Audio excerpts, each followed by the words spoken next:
15ရင်းရင်ဘယ်လောက်ကျန်နိုင်လဲဆိုတော့ကျွန်တော်ဒီအသားတိုးချက်က15လောက်နဲ့ရင်းလို့မရဘူးဗျ။ဘာဖြစ်ဆိုတော့ယုံလဲဆောက်အောင်မဟုတ်ချက်ကလေးတစ်ကောင်ချက်ပေါက်တစ်ကောင်ပဲ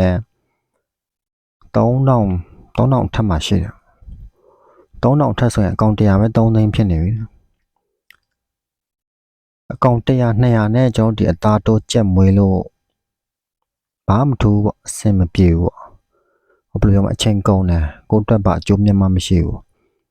ကျွန်တော်ဒီ15လောက်ပဲဆိုရင်တော့ဒီအသားတိုးချက်မွေးမဲ့အစားကြံပေးချင်တာတော့ကျွန်တော်တို့ဒေတာချက်လို့ခေါ်တာပေါ့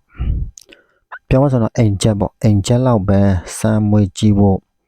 အကြံပေးချင်တာပေါ့ဘာဖြစ်လို့ဆိုတော့သူကအစာတွေပါလဲဆန်တွေပါကျွေးလို့ရတယ်လေတခြားဟာတွေကျွေးလို့ရတယ်ကျွန်တော်ဒီအသားတိုးချက်ကြတော့ဒီကုမ္ပဏီကထုတ်တဲ့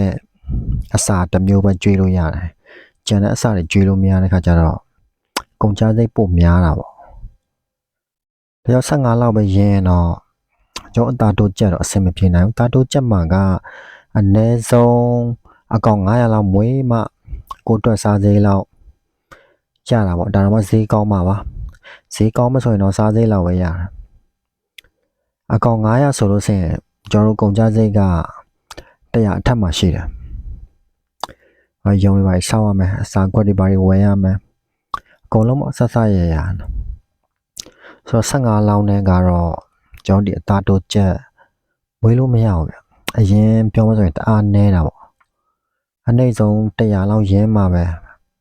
အဆင်ပြေတယ်15လောက်ပဲဆိုရင်တော့ကျွန်တော်တို့အိမ်ချက်ပေါ့အိမ်ချက်ဒေတာချက်အဲ့ဒါပဲမွေးပါလို့ကြံပေးချင်တယ်ခုနကကျွန်တော်ပြောသလိုမျိုးပဲသူကသမင်းချက်ဟင်းချက်လည်းကျွေးလို့ရတယ်ဆန်လည်းကျွေးလို့ရတယ်တခြားဟာလည်းကျွေးလို့ရတော့ဆိုတော့အစာဈေးတက်တာပေါ့အစာတိတ်ဝယ်စရာမလိုပေါ့ကျွန်တော်ချက်တွေကြတော့ကုမ္ပဏီကထုတ်တဲ့အစာတွေဝယ်ကျွေးရတယ်ပြီးရင်လည်း24နာရီလည်းဂီယူဆိုင်ရတယ်သူကနှုတ်တဲ့ခါကျတော့45ရက်ဆိုရင်သူကရောင်းပြီလေနှုတ်တဲ့ခါကျတော့တအားဂီယူဆိုင်ရတယ်အတေပြောက်ပါများရင်ကိုအရင်လေးပါပြောက်သွားမှာဒါကြောင့်မလို့ပေါ့မွေးမဲ့ဆိုရင်တော့အိမ်ချက်လောက်စမွေးကြည့်ပါနော်ဒီ15လောင်းနဲ့ကတော့ကျွန်တော်တို့ဒီအသားတိုးချက်ကတော့အဆင်မပြေနိုင်ဘူးကျွန်တော်အမြင်ပေါ့လေအဆင်မပြေနိုင်ဘူးเนาะမွေးချက်နဲ့ဆိုရင်တော့အိမ်ချက်လေးအရင်မွေးကြည့်ပေါ့တစ်ကောင်နဲ့နှစ်ကောင်3ကောင်အဲ့လိုမျိုးတစ်ဖြည်းဖြည်းချဲ့သွားပေါ့အဲ့ဒါမျိုးတော့အကြံပေးချင်ပါတယ်